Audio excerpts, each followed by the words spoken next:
오늘 본문을 나누는 데 있어서 이해하기 쉽게 질문을 하나 하면서 본문을 살펴보면 좋겠는데요.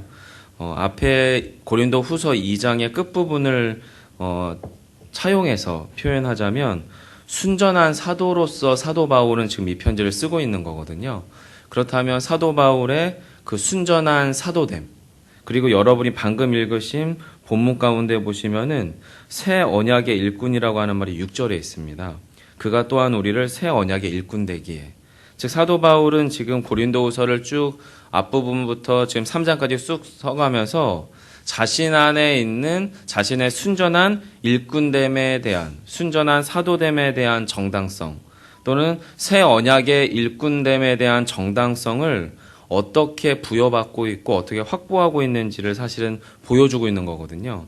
그래서 오늘 설교 이해를 돕기 위해서 순전한 사도됨의 정당성은 어떻게 부여되는 걸까라고 하는 제목으로 본문을 좀 그 질문 중심으로 살펴보면 좋을 것 같은데요.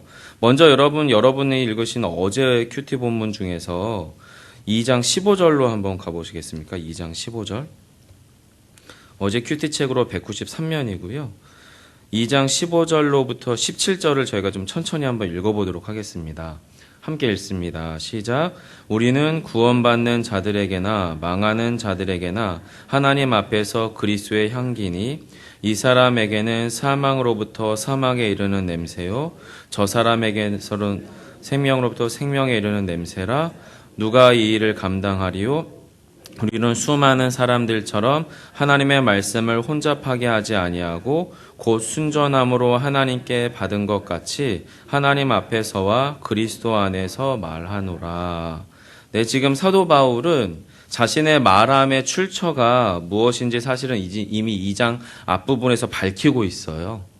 그리고 냄새라고 하는 것, 어제 저희 성범 목사님을 통해서 잘 설명된 것처럼 각인된 냄새라서 부인될 수도 없고 감출 수도 없는 예수 그리스도를 아는 냄새가, 그 냄새가 전하는 자인 그들에게나 그 냄새를 맡고 있는 고린도 교회 교인들에게나 같이 경험되어지는 건데, 그 냄새가 어떤 냄새냐면 구원받는 자든 구원을 못 받는 망하는 자든 모두에게 공히 경험되어질 수 있는 냄새다. 그 얘기를 사실 15절에서 지금 하고 있는 거거든요. 그래서 어떠니 망하는 자들에게는 사망으로부터 사망에 이르는 냄새고 구원받는 그리스도인들에게는 생명에서 생명으로 이르는 냄새인데, 이 일을 누가 감당할 수 있겠느냐라고 하면서 자신들의 정당성을 은연중에 지금 그 문장 안에 포함시키고 있는 거거든요. 그러면서 비교하는 게 17절이에요. 우리는 수많은 사람들처럼 하나님의 말씀을 혼잡하게 하는 사람이 아니다. 혼잡하지 않다. 그럼 뭡니까? 순전하다는 거죠. 곧 순전함으로 하나님께 받은 말씀을 하나님 앞에서와 그리스도 안에서 말하는 자가 바로 우리입니다. 라고 이야기하면서 바로 오늘 여러분이 읽으신 본문 1절로 넘어가는 겁니다. 그래서 1절에서 이렇게 다시 시작해요. 그럼 우리가 다시 자천, 스스로 우리를 추천하겠느냐?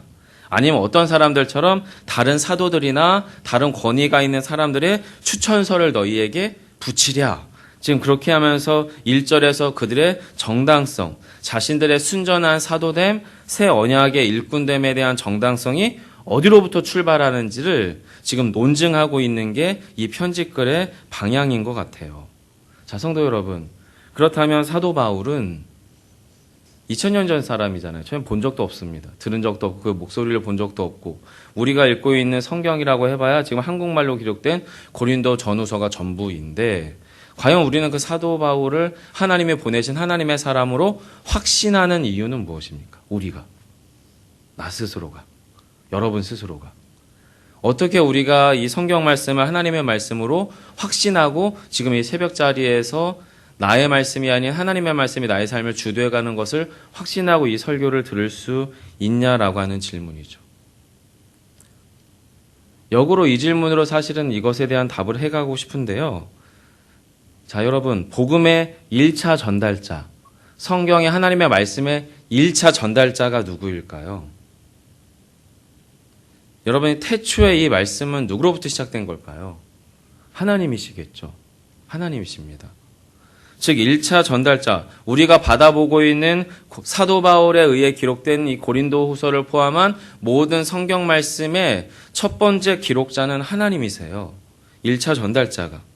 그 1차 전달자가 누구인가로부터 출발하자면 1차 전달자는 하나님이시고 그 하나님에 의해서 전달된 우리가 받아보고 있는 이 복음은 누구에 관한 복음입니까? 바로 예수 그리스도에 관한 복음이죠. 그리고 이 예수 그리스도에 대한 이 복음은 하나님의 아들이시오 하나님의 동일 본체이신 바로 예수 그리스도의 복음이라고 하는 것이 핵심이에요. 즉 여러분 기본적으로 사도 바울이 지금 고린도 후서 편지글을 받아보는 고린도 교회에서 자신들을 반대하는 그 어떤 사람들, 순전한 하나님의 말씀들을 호도하고 자신의 하나님의 사도됨을 부정하는 거짓 교사를 포함한 고린도 교회 안에 그를 반대하는 사람들에 대해서 좌지우지 당하지 않고 흔들리지 않을 수 있는 출발점은 내가 받은 복음은 그리고 내가 사도됨은 어디로부터 부여받았냐? 최종적으로는 하나님께로부터 받았다라고 하는 출발점이 사도 바울을 최종적으로는 흔들리지 않게 하는 거예요. 물론 힘들죠, 여러분. 자신이 개척한 교회고요. 자신의 생명 다하여 바친 정말 목숨을 다하여 진을 다해서 세운 교회고 사랑하는 첫 번째 열매와 같은 그리스도인들이에요. 그런데 그런 공동체 안에서 지금 사도 바울이 가짜라는 겁니다. 짝퉁이라는 겁니다. 예수님의 12제자 서열에 들지도 못했던 사람이고 예수님이 직접 세운 사람도 아니며 그는 처음에는 예수님을 핍박하던 사람이었다는 사실이지만 절반은 거짓인 이 모든 참소 가운데서 지금 고통당하고 있었거든요. 힘들죠. 그런데 그런 사람들에 의해서 흔들리지 않을 수 있는 그의 첫 번째 출발점은 그의 사도됨의 정당성의 출발점이 하나님이시라는 겁니다. 그리고 내가 담고 있는 복음이 예수 그리스도에 관한 복음이기 때문에 그는 지금 흔들리지 않다는 거죠.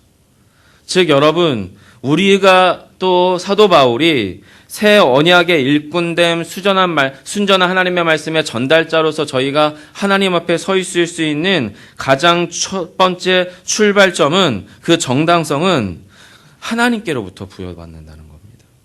그리고 그 전하여지는 복음 그 자체가 우리를 입증하는 거죠. 왜요? 그 그리스도의 복음이 예수 그리스도에 관한 복음이냐 아니냐라는 거예요. 아주 쉽습니다. 교회가 진짜 교회냐 또는 이단이냐 아니냐라고 하는 것은 두 가지를 확인해 보면 되는 거죠.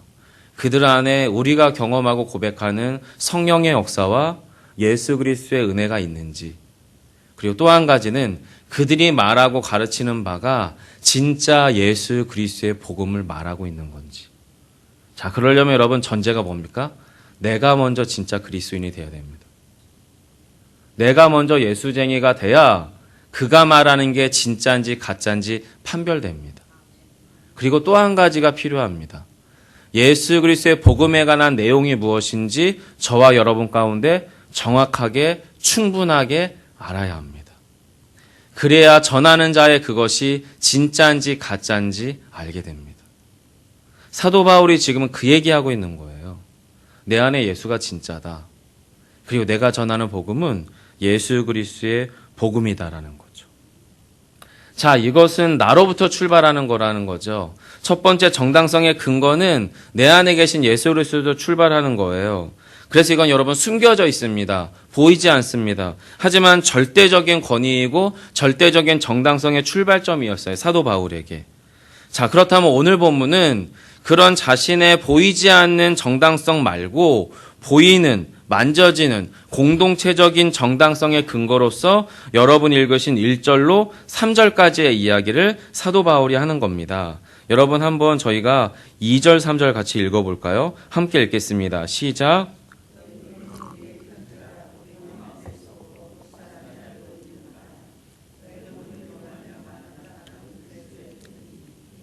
목으로 쓴 것이 아니요 오직 살아계신 하나님의 영으로 쓴 것이며 또 돌판에 쓴 것이 아니요 오직 육의 마음판에 쓴 것이.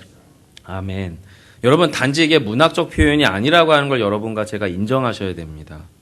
지금 2절에서 사도 바울은 내 안에서 다시 의지스스를 추천하는 추천서가 필요 없는 이유는 고린도 교회 너네 자체가 증거라는 거예요.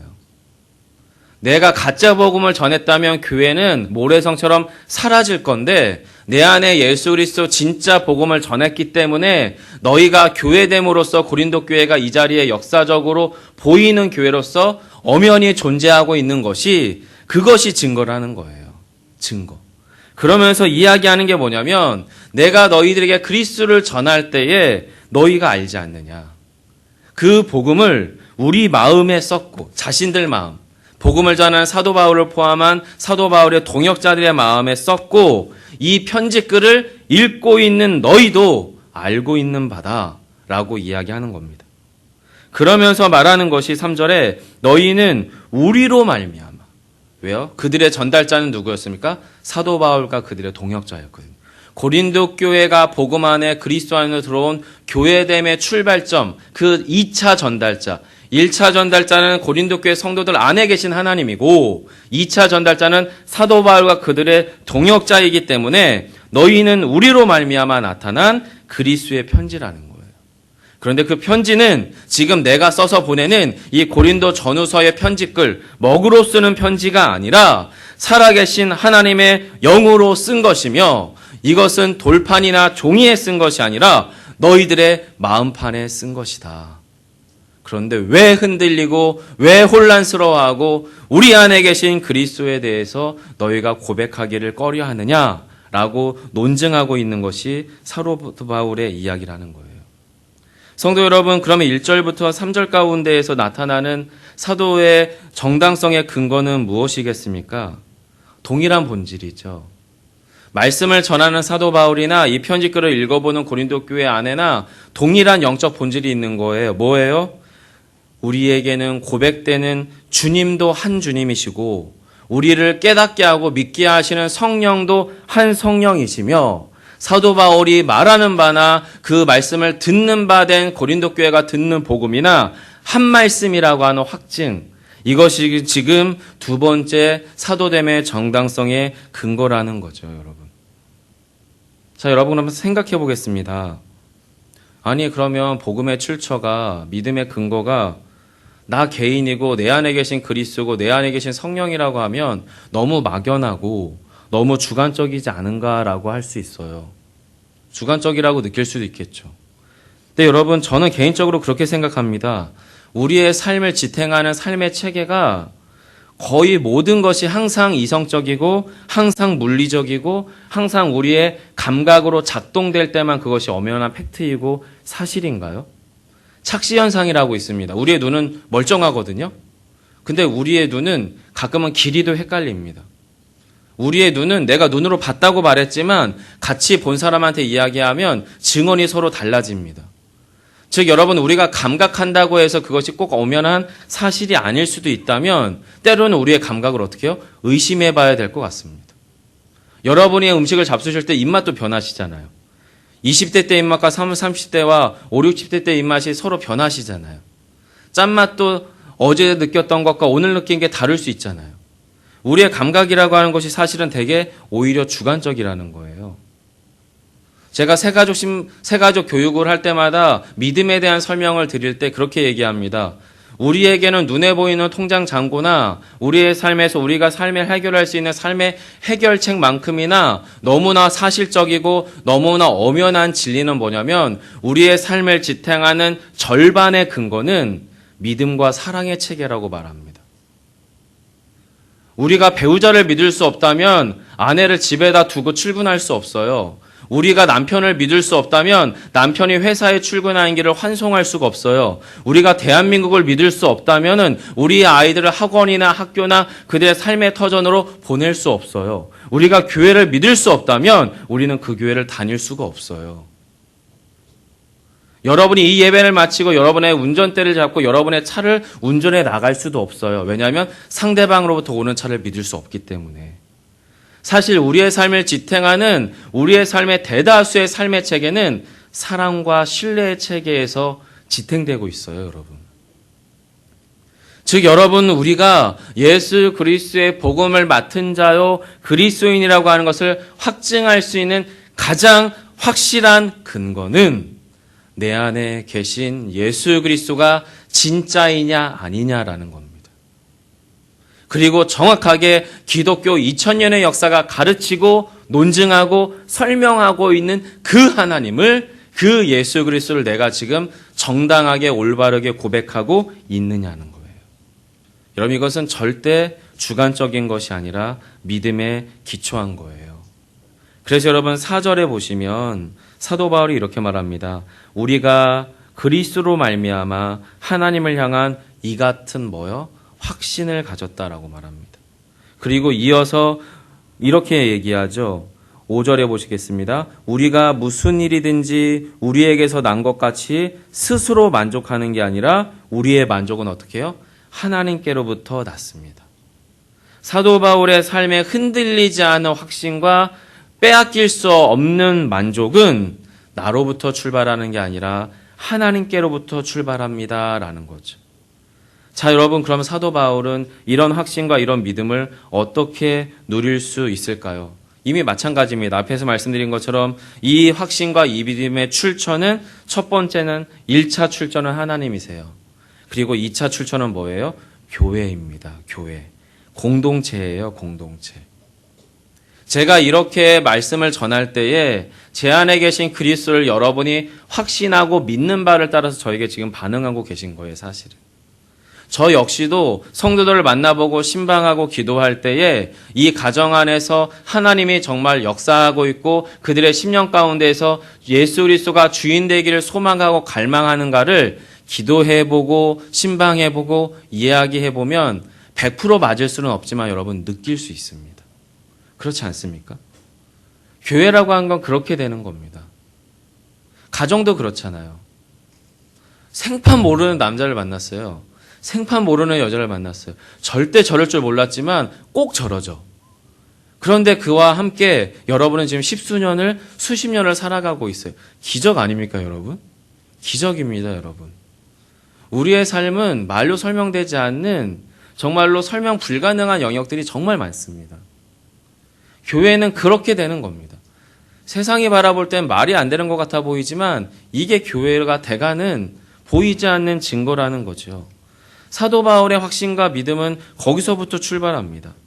그리고 사도 바울은 스스로를 새 언약의 일꾼이라고 표현하죠. 그래서 모세의 언약, 율법에 관한 이야기를 합니다. 그래서 모세의 율법을 폐기하는 게 아니라 사도 바울의 새 언약의 일꾼됨은 오히려 모세 율법의 원형, 본질이었고 또 예수 그리스도의 그 모형으로서 나타난 모세 율법을 완성시키는 예수 그리스도의 복음을 전하는 자로서의 새 언약의 일꾼이라고 하는 것이 사도 바울이 가지고 있는 가장 강력한 확신이었습니다.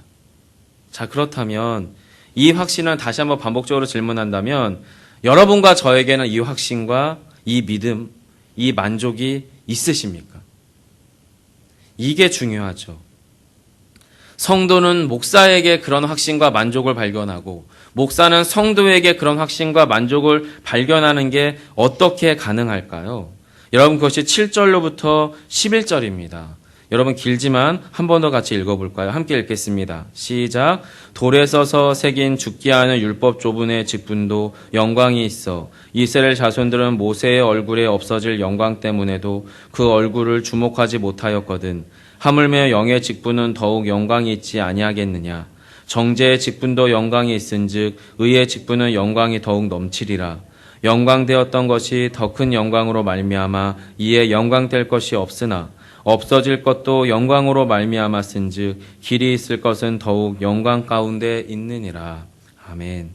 여러분, 여기 보시면 사도 바울이 7, 8절에 하물며 영의 직분, 그리고 9절에 보시면 정죄의 직분과 대조되는 의의 직분, 그러면서 11절에서 최종적으로 없어질 것도 영광으로 말미암았는데 길이 있을 것도 더욱 영광 가운데 있지 않겠습니까? 라고 이야기합니다. 즉, 저와 여러분 가운데 있는 예수 그리스도의 복음은 성경이 약속하는 바, 하나님이 확증하는 바, 영원히 없어지지 않을 영광 가운데 속한 그것이라는 거예요. 우리 안에 계신 그리스도의 복음, 예수 그리스도가 이 땅 가운데 육체로 오셔서 당신의 속한 백성과 자녀들을 위하여 친히 죽으시고 피 흘리시고 부활하사 당신의 부활과 영생의 약속 안에 속한 자 한 사람 한 사람을 결코 놓치지 않고 빼앗기지 않을 거라고 하는 그 영생의 복음의 약속은 여호와 하나님께서 영원하시고 완전하신 것처럼 그 복음의 약속은 영원하고 완전할 거다라는 거죠.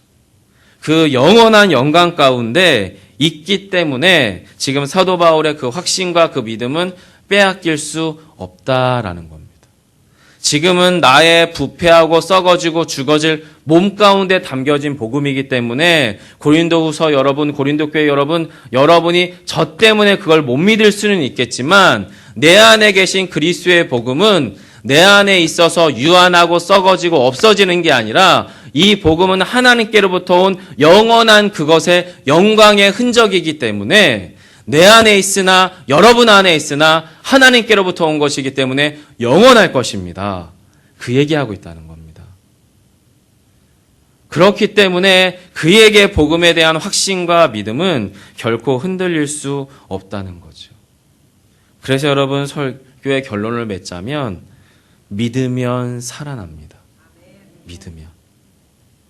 지금 본문에 보시면 수건에 관한 이야기를 마지막으로 사도 바울이 해요. 사도 바울이. 근데 이 사도 바울이 모세의 수건에 대한 이야기하면서 모세의 영광의 광채가 얼마나 찬란하고 빛났는지 태양처럼 눈이 부셔서 이스라엘 백성들, 출애굽의 이스라엘 백성들이 모세 얼굴을 바라 쳐다볼 수 없었다고 해요. 시내산에서 그 십계명을 받고 내려왔을 때. 그래서 수건을 얼굴에 둘렀답니다. 이것은 여러분 그냥 어떤 보면 약간 전설처럼 들려지는 유대인들의 일종의 구정 같은 이야기입니다. 그랬는데 그러면서 그래서 모세가 얼굴에 수건을 둘렀는데 이 수건의 내용을 지금 사도 바울이 이 완전한 복음이 계시되고 드러난 새 언약, 새 복음의 이 상황 속에서는 이 수건의 의미를 뭐로 살짝 바꿔요. 그게 여러분 14절이거든요. 여러분 14절 제가 읽어드릴게요. 그러나 그들의 마음이 완고하여 오늘까지도 구약을 읽을 때에 그 수건이 벗겨지지 아니하고 있으니 그 수건은 그리스도 안에서 없어질 것이라. 여러분 여기서 수건이 두 가지 의미가 되는 거죠. 첫 번째는 완고한 마음의 상태를 수건이라고 표현하고 있고요. 또한 그 완고한 마음의 상태는 그리스도 안에 있어야만 없어질 것이라고 사도 바울은 지금 이야기하고 있는 거예요. 자, 그렇다면 저와 여러분이 지금 설교 말씀을 듣고 제 안에 계신 예수 그리스도, 여러분 안에 계신 예수 그리스도가 서로 지금 만나서 믿음으로 반응하고 있는 바로 이 순간조차도 우리에게는 수건이 있다는 거예요. 근데 그 수건은 뭐냐면 마음의 완고함의 수건이고 그리스도 안으로만 들어가야만 없어질 그 수건이라면 지금 저와 여러분 안에 복음을 복음되지 못하게 하고 예수 그리스도의 복음 안으로 더 깊숙이 들어가지 못하게 방해하는 저와 여러분의 수건은 과연 무엇입니까? 그게 여러분 팀켈러 목사님이 말하는 세상의 우상입니다. 죄의 본성입니다. 자기 욕망과 자기 중심성입니다. 그리고 우리가 복음 가운데 속한 그리스도인이지만 우리의 일상 속에서 복음화되지 못한 우리의 여타의 모든 삶의 체계들입니다. 사랑과 신뢰의 체계 안으로 들어가서 그리스도의 복음이 복음되도록 살아가지 못하는 우리의 삶의 전반의 그 모든 전 영역들이 사실은 복음을 복음으로 받지 못하게 하는 수건들이라는 거예요. 그래서 믿어야 살아나요. 내 안에 계신 그리스도가 진짜라고 하는 놀라운 고백 속에서 이 예배와 이 기도가 내 삶에서 드려지는 최상의 예배요 최선의 기도라고 하는 확신과 결단 속에서 출발할 때에만 그 수건이 오늘도 벗겨지는 겁니다. 지금도 벗겨지는 거고 또 내일도 벗겨지게 된다라고 하는 거죠. 말씀을 맺겠습니다. 수건은 언제 벗겨지냐면 16절이죠. 그러나 언제든지 주께로 돌아가면 그 수건이 벗겨지리라. 주는 영이시니 주의 영이 계신 곳에는 자유가 있느니라. 아멘. 사랑하는 성도 여러분, 하나님의 말씀 앞에 정직히 설 때에만 벗겨집니다. 말씀을 전하는 저도 마찬가지입니다. 이 말씀 앞에 제가 저 자신을 세우지 않으면 저는 거짓 교사입니다. 마찬가지예요, 여러분. 여러분이 말씀 앞에 정직히 반응하지 않으면 죄송하지만 거짓 성도세요. 적어도 지금 이 순간. 우리에게 필요한 것은 하나님 말씀 앞에 정직함입니다. 바로 그 정직함 안에만 참 자유가 있어요. 영광의 소망이 있습니다. 오늘도 그 복음 안에, 그 자유 안에 살아가시는 저와 여러분 되시기를 간절히 기도합니다. 기도하겠습니다. 사랑해 주님 감사합니다. 고맙습니다. 사도 바울의 마음이 참 많이 답답하고 속상하고 무너질 만한 했겠지만 그 안에 계신 하나님은 때문에, 그 안에 있는 예수 그리스도의 그 복음 때문에 결코 무너질 수가 없었습니다. 하나님, 우리의 삶의 일상도 그렇습니다. 부부간의 관계가, 경제적 위기 상황이, 오늘도 해야 될 수만 가지의 일들이 나를 번잡스럽게 하고 혼란스럽게 하고 자기 분노 가운데 사로잡히게 할 수 있겠지만, 내 안에 계신 예수 그리스도가, 내 안에 계신 그 복음이 주여 결코 저희를 무너뜨리게 할 수 없음을 고백드립니다. 그 예수 때문에, 그 복음 때문에 오늘도 주여 믿음 가운데 서며 믿음 안에 살아나는 저희 모두가 되게 하여 주옵소서. 예수님 이름으로 기도합니다. 아멘. 하늘에 계신 우리 아버지여,